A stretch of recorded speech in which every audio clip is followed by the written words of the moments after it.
여러분, 이 말씀에서는 예수님이 비유를 사용하셔서 자신과 우리의 관계를 말씀해 주십니다. 어떤 비유를 사용하시나요? 먼저 자신은 나는 포도나무다, 그리고 너희는 가지다 라고 말씀을 하세요. 이 비유를 한번 먼저 잠시 생각해 봅니다. 나는 포도나무다. 여러분, 우리가 가지고 예수님이 포도나무라면 예수님은 우리의 모든 근원이 되시는 것이죠. 근원, 그렇죠? 우리의 생명의 근원이 되시고, 소망의 근원이 되시고, 힘들고 어렵고 쓰러질 때 회복 받을 수 있는, 치유 받을 수 있는 근원이 되시는 하나님이 되십니다. 그렇죠? 내가 포도나무다. 그러니까 오늘 우리는 그러한 주님을 좀 주목하시면 좋겠어요. 지금 나의 생명의 근원이 주님께 있거든요. 이건 운명에 있는 것도 아니고 세상에 있는 것도 아니고 나의 앞길도 주님께 있는 것이거든요. 이건 뭐 정치에 있는 것도 아니고 세계 경제에 있는 것도 아니고, 이런 모든 상황 가운데서도 나의 모든 면의 근원이 되시는 분이 주님이시다, 주님이 포도나무다라고 말씀을 하시는 거예요. 그러면서 우리는 가지이다라고 말씀을 하시죠. 가지. 그러니까 가지는 이 포도나무에 이렇게 붙어 있으면서 생명이 있는 존재가 아닙니까? 그게 우리다라고 말씀을 하시는 거예요. 가지라면은 나무의 연장이 되는 것이죠. 그래서 사도 바울이 고백한 것처럼 내가 그리스도와 함께 십자가에 못 박혔나니 이제는 내가 사는 것이 아니요 오직 내 안에 그리스도께서 사시는 것이다. 그렇죠? 우리 예수를 믿는 사람들이라면 이제 그런 고백이 우리에게도 그대로 적용이 되는데, 내가 그리스도와 함께 십자가에 못 박혔다. 지금까지 내가 살았던 것, 지금까지 내가 추구했던 것, 지금까지 나의 모든 인생관, 생명관은 다 예수님을 영접하는 그 순간 예수님과 함께 십자가에 못 박혔기 때문에 이제는 내가 사는 것이 아니요 내 안에 그리스도께서 사시는 것이다. 그러니까 내가 가지로서 주님을 의지하며 주님 안에서 그의 생명력을 가지고 살 수 있는 것이다라고 우리가 고백하며 그러한 정체성을 갖고 살아야 하는 것입니다. 그러면서 또 무슨 말씀을 하냐면은 그가 내 안에 그리고 내가 그 안에 거하면, 이렇게 말씀을 하십니다. 그러니까 이것 역시 우리가 이제 예수님을 믿고 살아간다는 것이 무엇인가를 잘 설명해 주는 말씀이 됩니다.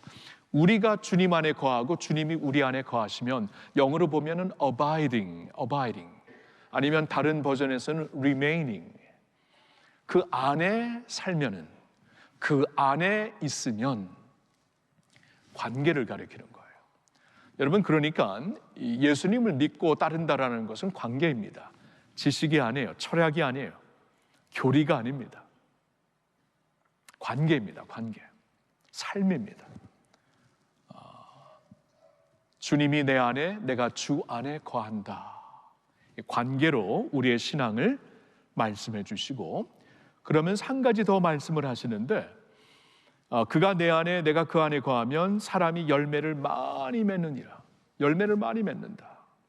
주님 안에 거하는 사람들이 되면은, 예수님과 살아있는 관계, 자라가는 관계에 있는 사람들이면은 많은 열매를 맺게 된다, 그 말씀이에요.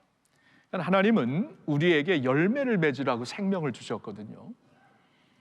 그래서 하나님이 기뻐하시는 열매, 세상에 임팩트를 줄 수 있는 열매, 삶에서 변화와 성숙으로 나타나는 열매를 많이 맺으라고 우리에게 예수 안에서 새 생명을 허락하신 것입니다.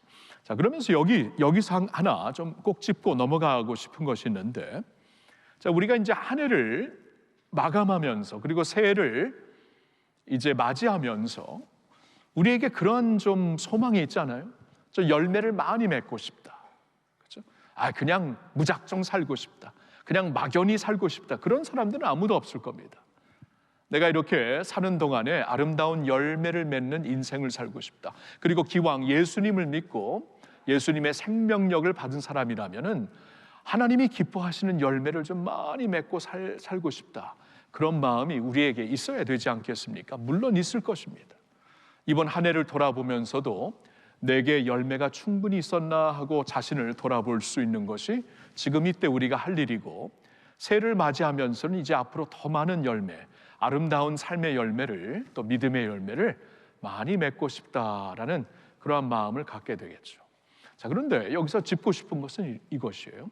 우리가 열매를 많이 맺고자 해서, 그러한 결단을 해서 더 힘을 쓰면 열매를 많이 맺을까요?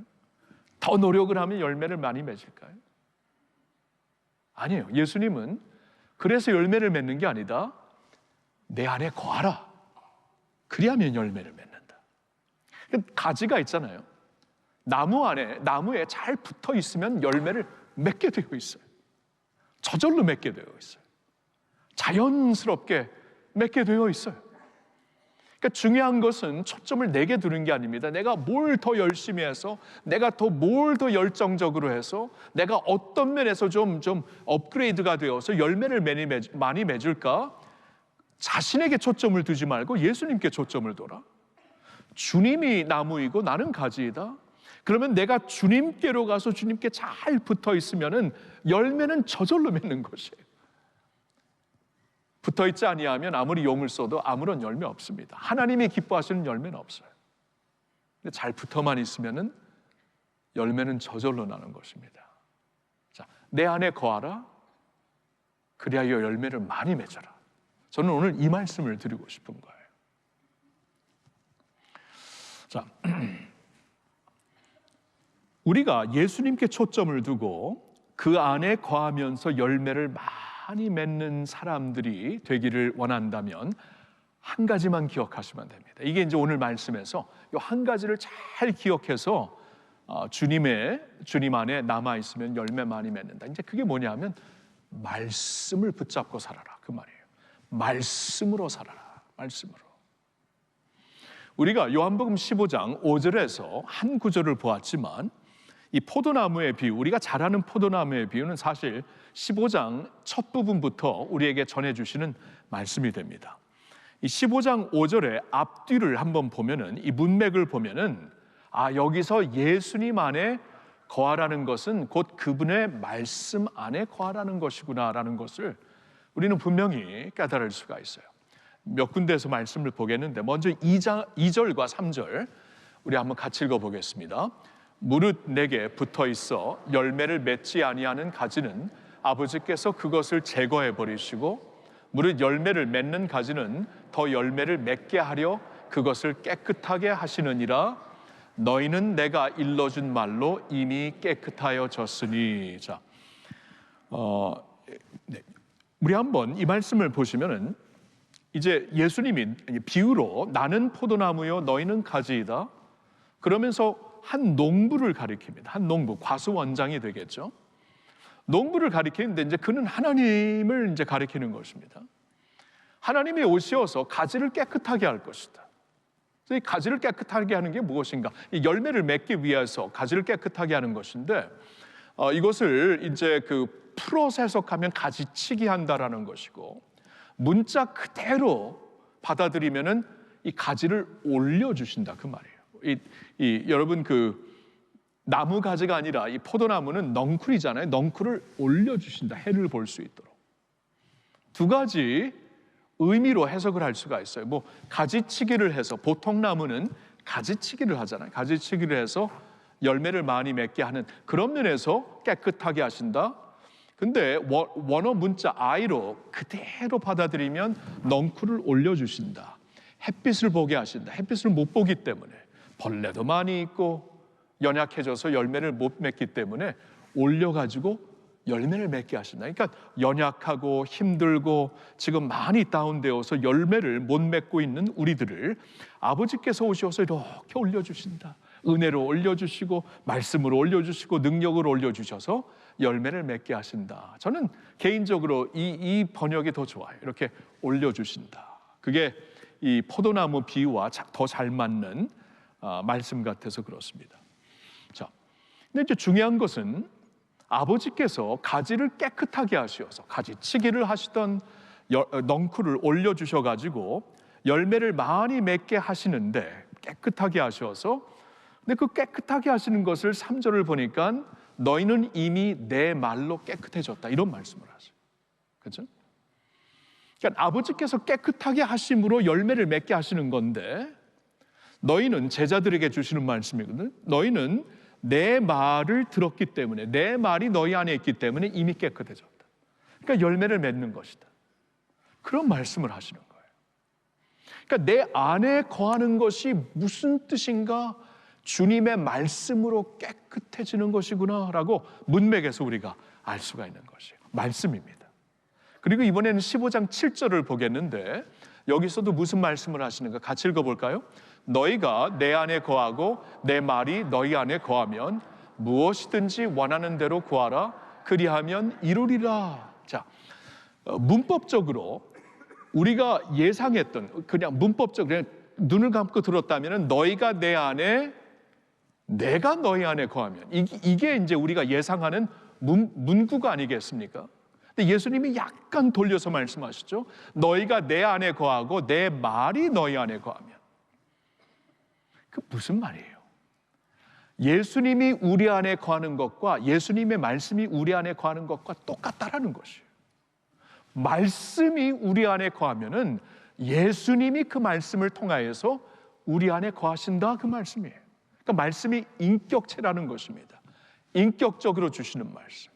그냥 페이지에 있는 죽어있는 말이라면은 그 말씀이 내 안에 거한다라는 것은 말이 안 되죠. 근데 말씀이 살아있는 인격체로 다가온다면은 그 말씀이 우리 안에 거할 수 있는 것이고, 예수님은 그 말씀을 통해 우리 안에 거하셔서 이렇게 무엇인지 원하는 대로 구하라, 기도의 열매가 있게 하신다, 이렇게 해서 열매를 맺게 하신다, 그 말씀이에요.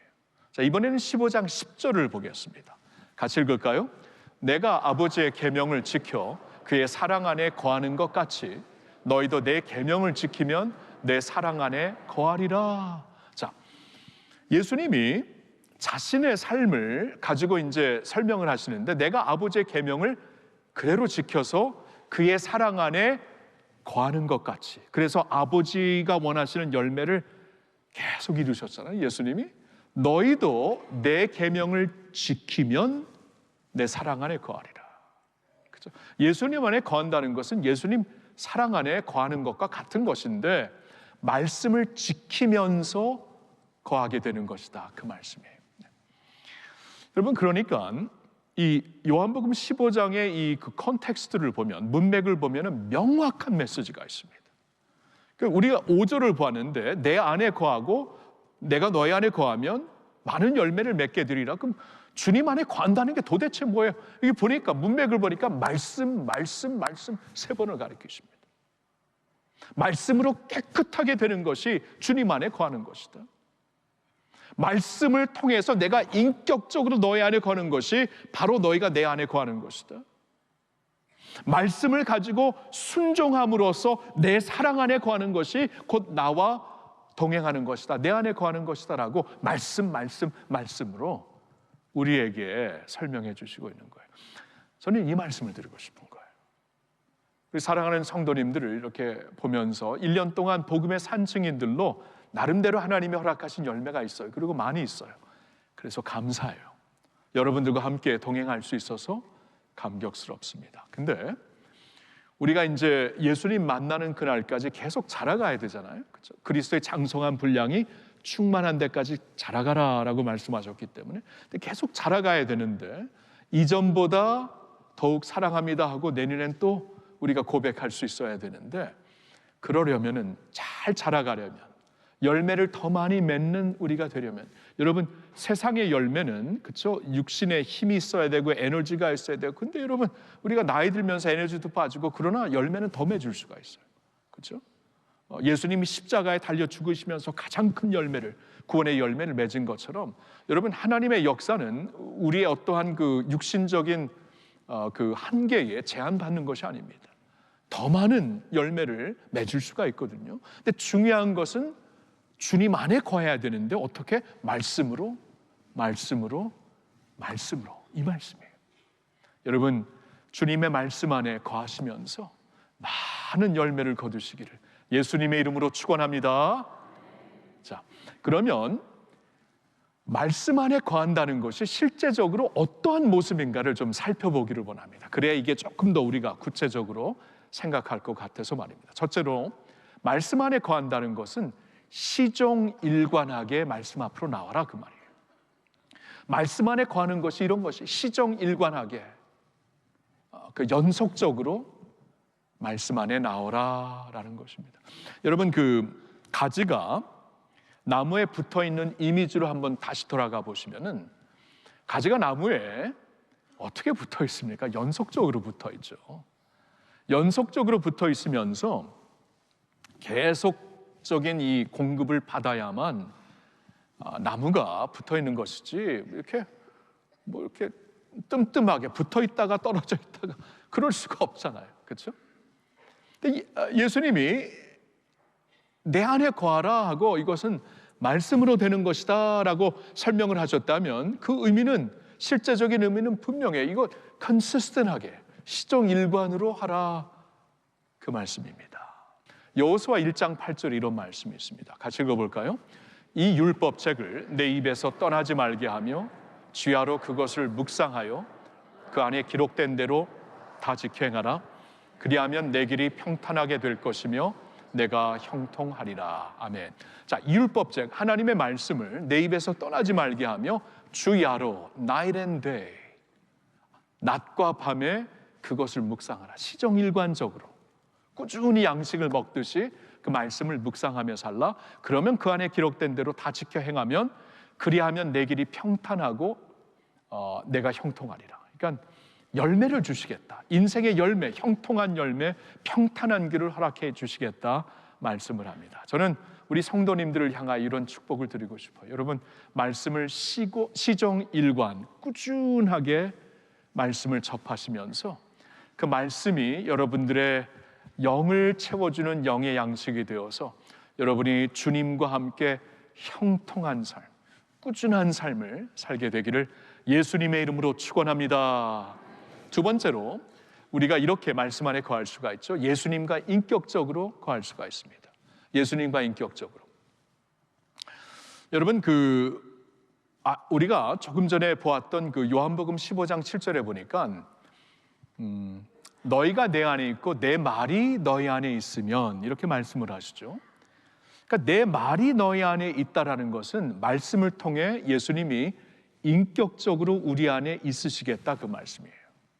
그러니까 우리가 말씀을 어떻게 접해야 되냐 하면 인격적으로 접해 주시기를 바랍니다. 그러니까 말씀을 살아서 내게 다가오는 하나님의 말씀으로 받으시라는 거예요. 2000년 전에 이스라엘 백성들에게, 이스라엘 컨텍스트에서 유대인들에게 이 구약 성경의, 구약 어떠한 그 종교성을 갖고 있는 사람들에게 주신 말씀으로 받아들일 수밖에 없는데, 만약에 이 말씀이 문어체라면, 구어체라면, 구어체, 그때 분명히 그때에 듣는 사람들에게 전해주신 말씀이 있지만, 이 말씀은 살아서 운동력이 있어서 오늘 우리에게 다가오는 하나님의 말씀이다. 그렇죠? 인격적으로 받아들이라는 거예요. 내가 살고 있는 이 상황 속에서, 이 딜레마 속에서, 이 아픔 속에서 주님께서 이 말씀을 통해 주시고자 하는 메시지가 무엇인가? 그렇죠? 같은 말씀이지만 우리 배경이 다 다르고, 미국에 있는 성도들, 유럽에 있는 성도들, 아프리카에 있는 성도들, 아시아에 있는 성도들의 그 입장이 좀 다른 것처럼 그들에게 각각 다가가서 말씀으로 역사하시는 주님의 말씀이다라고 우리가 받아들이면서, 구어체로 내게 다가와 주시는 말씀, 그러니까 그 말씀을 받아 그 말씀으로 교제하며, 말씀으로 반응하며, 이 말씀을 감사드리며 말씀을 적용하며 살라라는 것이죠. 히브리서 4장 12절에 이런 말씀이 있습니다. 같이 읽을까요? 하나님의 말씀은 살아있고 활력이 있어 좌우의 날선 어떤 검보다도 예리하여 혼과 영과 및 관절과 골수를 찔러 쪼개기까지 하며 또 마음의 생각과 뜻을 판단하나니. 자, 하나님의 말씀은 살아있고 활력이 있다, 운동력이 있다. 그래서 너의 혼과 영과 및 관절과 골수를 찔러 쪼개는 말씀이다. 우리의 심령 깊은 곳을 찌르고 안위하고 터칭할 수 있는 하나님의 말씀이 된다. 그리고 내 마음과 생각과 뜻을 판단하는 말씀이다. 같은 말씀이지만 제가 갖고 있는 마음과 생각과 여러분이 갖고 있는 마음과 생각이 다르잖아요. 지금 배경이 다 다른데, 아픔이 다 다르고 우리 앞에 놓여 있는 도전이 다 다른데 그 마음과 생각을 판단하시면서 그 말씀으로 역사하신다. 그 말씀이에요. 그렇죠? 그러니까 말씀 안에 거한다는 게 무엇인가? 말씀 안에 거하는 것이 예수님 안에 거하는 것이고, 그래야 우리의 인생에 열매가 있는 것인데, 말씀 안에 거하는 것이 무엇인가? 인격적으로, 예수님과 인격적으로 거하는 것이구나. 말씀을 주고받으면서 내게 주시는 말씀으로 받고 감사하며 감격하며 적용하면서 순종하면서 그렇게 사는 것을 말씀해 주는 것입니다. 여러분, 말씀, 살아있는 하나님의 말씀을 이렇게 예수님과 인격적으로 동행하면서 이 말씀을 받아주시기를 예수님의 이름으로 축복합니다. 한 가지만 더 볼게요. 말씀 안에 거한다는 것은 순종함으로, 조금 전에 말했지만 순종함으로 말씀 안에 거하는 것입니다. 아까 우리가 보았던 15장 10절의 말씀이 내가 아버지의 계명을, 예수님이 내가 아버지의 계명을 순종하며 그 사랑에 거했듯이 너희도 내 계명에 순종하여 거하라.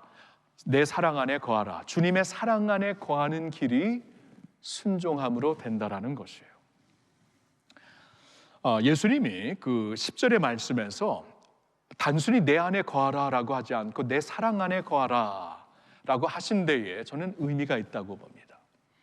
사랑 안에 거하는 것은 관계 안에서 가능한 것이고, 자라가는 관계 가운데 필요한 것이에요. 꼭 필요한 것. 사랑 안에 거해야 우리가 관계적으로 자라갈 수가 있지 않습니까? 너희가 말씀을 가지고 순종하면 내 사랑 안에 거하는 것이다. 이게 빌드업 되는 거예요. 사랑의 관계 가운데서 계속 자라가는 것이에요. 우리가 처음 예수님을 믿었을 때는 사랑에 완전히 빠져버립니다.